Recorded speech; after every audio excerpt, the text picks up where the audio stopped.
Olá pessoal, mais um vídeo. A gente prometeu toda semana um vídeo no nosso canal. O vídeo hoje é sobre proativismo, você se mexer, realizar algo, fazer alguma coisa. Pois você está aí parado, agora é hora, a partir desse vídeo, de você ouvindo uma história da Juliana Oliva, que está aqui com a gente, já ela vai falar com você, você começar a se mexer, você na sua geração fazer a diferença. Acompanhe esse vídeo, não sai daí até o final. Proativismo.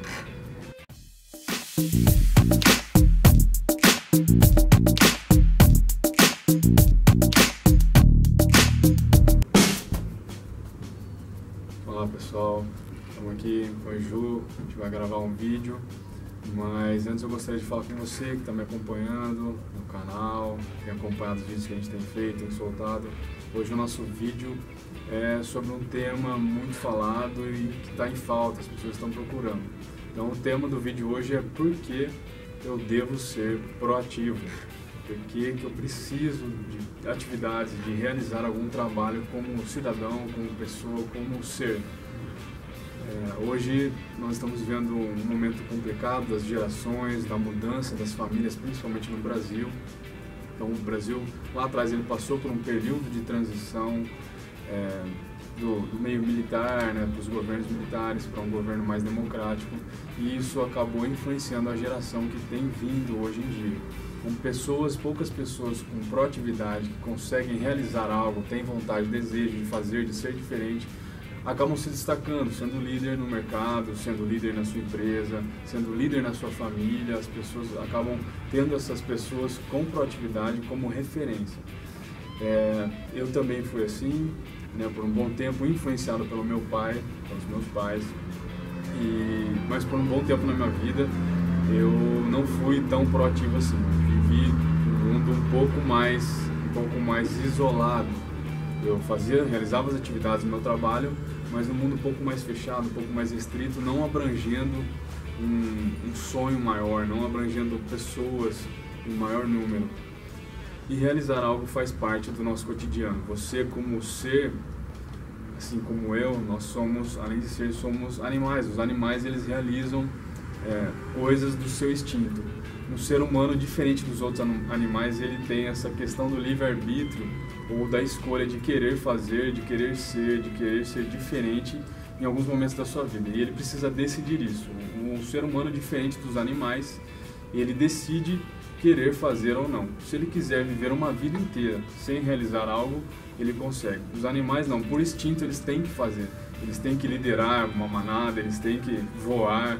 Não tem como um pássaro, como uma entrevista que eu vi do Sérgio Cortella, não tem como o pássaro não decidir voar se ele quiser ir para o seu ninho. Ele vai por instinto.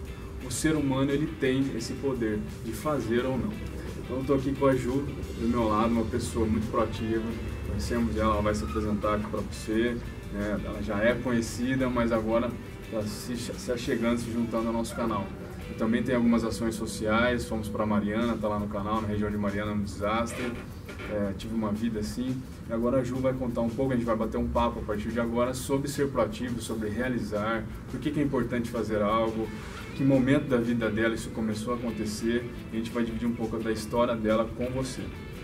E aí, Ju, quer você, se você puder se apresentar para o pessoal que está assistindo, e contar um pouquinho da sua história para a gente. Bom, eu sou a Juliana Oliva, eu tenho 26 anos e nasci com a doença chamada osteogênese imperfecta, que ela é conhecida popularmente como a doença dos ossos de vidro. Então por isso que algumas pessoas me chamam, né, a menina dos ossos de vidro, a menina dos ossos de cristal, né, devido a essa fragilidade óssea que eu nasci. A osteogênese, ela é uma doença assim muito rara, né? A cada 20 mil nascidos, um tem esse problema, e na sua grande maioria em mulheres, né?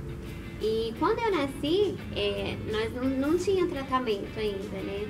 Tanto que logo quando eu nasci, eles não sabiam, porque eu chorava tanto, né? E depois de um tempo que eu fui levada ao raio-x, eles foram ver que eu nasci com todos os meus ossos quebrados.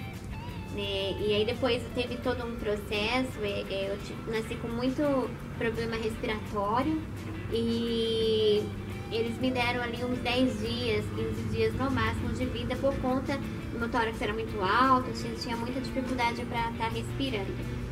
E daí eu fui levada para o SARA, um hospital, o SARA Kubitschek, um hospital muito conceituado, né, em Brasília, no nosso país, assim, é um dos melhores hospitais. E lá foi diagnosticado essa doença, né? Eu não tinha muita possibilidade de vida. No SARA, eles falaram que as poucas pessoas que nasciam com esse problema, a maioria estava morrendo. Então, eles me deram ali no máximo, né, nos 9, no máximo aos 10 anos de idade. Então, aí eu voltei para minha casa, eu morava na Bahia, uma cidade que não tinha muito recurso. E quando eu voltei, assim, a família inteira naquela expectativa, né? O que vai acontecer quando chegar aos 10 anos de idade. Então, esse processo foi muito doloroso. Qualquer coisa, um susto, nem para tomar banho na banheira eu poderia. Minha mãe tinha que me dar banho de paninho, assim, com algodão e com muita delicadeza, porque qualquer coisinha eu me quebrava mesmo. Então foi um processo, assim, muito difícil, né, da infância, da adolescência. Foi mesmo uma criação que sem esperança nenhuma, né, e sempre naquela expectativa do que iria acontecer, né. E, pra nossa surpresa, né, passei aí os 10 anos de idade e com muitas fraturas. Na minha cidade eu era a única criança que tinha uma deficiência, então eu não entendia, né, ai, mas eu sou tão boazinha, eu respeito os meus avós, né, a minha mãe, as pessoas, não falo palavrão. Eu ficava pensando quando criança, né, por que isso comigo? Né, eu não entendia, né, por que se existia uma coisa superior, se existia um Deus, por que eu nasci desse jeito, né? E foi um momento muito difícil. A infância, a adolescência foi um momento assim, eu tinha um sonho. O meu sonho era morrer. Porque quando uma pessoa que não tem a deficiência se quebra, fratura um osso, dói. Mas quem tem a osteogênese perfecta é aquela dor terrível, né? Dói muito, é uma dor desesperadora. E assim, eu quebrava de 15 em 15 dias, 30 em 30 dias, assim, eu ficava 30 dias com gesso, ficava uma semana sem, depois quebrava tudo de novo. Mas que eu ia te perguntar, se a partir das fraturas você tinha que passar por tratamento, fisioterapia, essas coisas, então, como que era esse tratamento? Era frequente época, a fratura, né? Sim, mas naquela época eu não tinha tratamento, então assim, se eu quebrava, eu levava para o hospital, tirava raio-x, verificava qual é o osso que estava quebrado e engessava, mobilizava e ficava 30 a 60 dias. Mas assim, eu nunca tive tratamento, naquela época não tinha pra mim, fisioterapia também não, até porque não tinha como fazer fisioterapia porque os ossos eram muito frágeis, né? Então era como se fosse um caso perdido, vamos dizer assim, sem esperança alguma, né, de alguma coisa melhorar, assim. Isso na sua infância, né? E a partir disso, né, vendo essa dificuldade toda, o que te levou, quais foram as mudanças para você começar a vencer essa dificuldade que você estava falando, que você via as crianças diferente de você, né? O que começou a acontecer para você, pelo que a gente entende, você que quis se incluir, foram as pessoas talvez que te acolheram, né? Você que decidiu ser igual, se fazer igual. Sim, foram momentos difíceis mesmo, mas a minha família, mesmo que por diversas vezes eu me quebrei na escola, né? A minha família nunca me deixou fora de nada, né? Mesmo que talvez eu precisasse, iria acontecer algum acidente, alguma fratura, mas eu sempre fui inserida na escola, sempre inserida com outras pessoas também, né? E realmente, quanto criança e adolescente, eu não entendia o porquê disso, né? Mas hoje eu posso dizer que existem algumas coisas na nossa vida que num determinado momento a gente não entende. Depois que a gente vai entender o porquê de tudo isso, né? Então aí foi depois dos 13 anos, eu tive uma experiência, com Deus, né? E aí eu entendi o porquê de tudo isso, né? Eu acredito que todo aquele meu sofrimento hoje, ele está produzindo, está sendo reflexo de bem para várias pessoas, até mesmo algumas que têm o mesmo problema que eu. Então hoje eu tenho um trabalho voltado às pessoas com deficiência, né? Eu venci tudo isso, não foi fácil, mas eu tenho passado isso para outras pessoas. Que se eu venci, eu consegui, as outras pessoas então também existe essa possibilidade, essa esperança de alguma coisa dar certo. Legal. E a sua luta pública, né? Como que você publicamente tem lutado com isso, com essas pessoas que se identificam com você se identifica com ela? Quais são as suas dificuldades, né? Que você enfrentou nessa luta e que você tem conseguido vencer? Como você tem feito para conseguir vencer, conseguir esse acesso maior, essa visão maior para que essas pessoas fossem beneficiadas como você? Na verdade, nós temos que contar com a força assim, sobrenatural de dentro de nós, porque o nosso país não está preparado para receber as pessoas com deficiência, né? Na escola, depois aí eu fui fazer o curso de voltado à informática, então assim, era muito difícil, o local não tinha rampa, eu tinha que ficar às 5 horas do curso sem poder ir ao banheiro, né? Então assim, mas eu tinha muita vontade, eu estava acreditando que alguma coisa poderia dar certo. Embora muitas das vezes eu saía do curso ou de algum local chorando porque quebrei o osso, aconteceu uma coisa ou outra, mas eu tinha um fundinho de esperança. Eu acreditava que se eu me esforçasse, se eu fizesse a minha parte, alguma coisa poderia sim dar certo. Mas foi muito difícil sim, porque nós não temos mesmo acesso algum, né? Então, nós que temos que nos incluir. Se você não se incluir, você fica de fora. E hoje, qual foi a sua caminhada nessa visão como pessoa pública, o que você representa hoje, onde você conseguiu chegar, que você contasse pra gente? Hoje eu faço parte de uma ONG em Rio Claro, é a ONG Mais Forte que a Deficiência, que é o único trabalho que prioriza a garantia dos direitos da pessoa com deficiência, né? E daí eu fui estudar, fazer faculdade de serviço social, entender um pouquinho mais as questões sociais.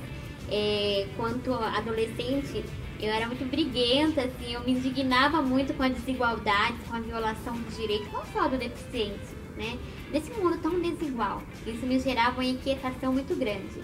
E aí eu fui fazer a faculdade do serviço social, fui aprender um pouquinho mais, e hoje eu estou, né, trabalhando na ONG Mais Forte que a Deficiência. E aí começou uma trajetória, né? Teve na minha cidade uma conferência municipal da pessoa com deficiência. E aí, para minha surpresa, né, eu fui nomeada pela ONG para estar representando.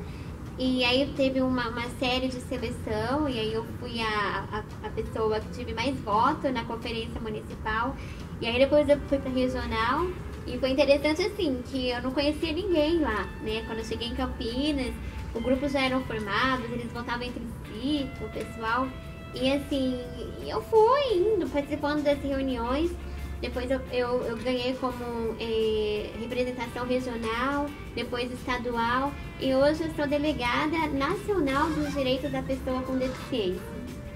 Isso é bem bacana, né? Isso eu trago pro meu município. Então aqui eu brigo mesmo para que os nossos direitos esses que já foram constituídos por lei, mas que ainda nós temos que brigar para que alguma coisa ainda aconteça. Legal. Muito bom, muito obrigado. É um prazer, né, dividir esse espaço virtual e físico com você. Pegando o gancho na história da Ju, para a gente fechar, você que está assistindo, acompanhou esse vídeo, pode ser que a gente faça outro junto. Gostaria de falar com você que todos nós temos dificuldades.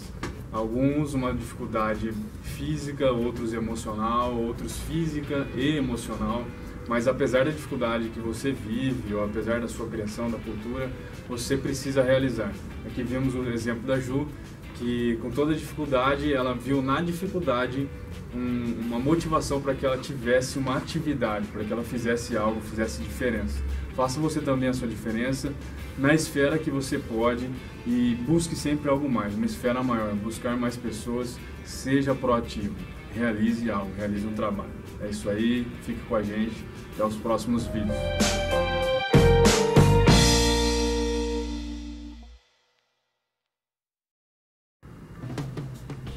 Eu eu quero aproveitar a oportunidade e convidar você. Nós estamos programando o primeiro movimento social das pessoas com deficiência aqui de Rio Claro. Vai ser o nosso primeiro cadeiraço. Nós estamos borbulhando de ideias e nós iremos para as ruas. As pessoas com deficiência e seus familiares vão estar ocupando as ruas e nós iremos estar reivindicando os nossos direitos. Direitos esses que já foram constituídos por lei. Então eu convido você que é simpatizante das pessoas com deficiência e que defende essa causa, vem com a gente, vai ser muito bacana. Bom, e eu também gostaria de aproveitar e agradecer por esse momento de poder compartilhar com vocês um pouquinho da minha trajetória e dizer que realmente os limites são pequenos quando a nossa vontade é grande. Então, gente, muito obrigada. Eu espero poder contribuir outras vezes com esse canal. E assim, espero vocês lá no nosso cadeiraço. Muito obrigada.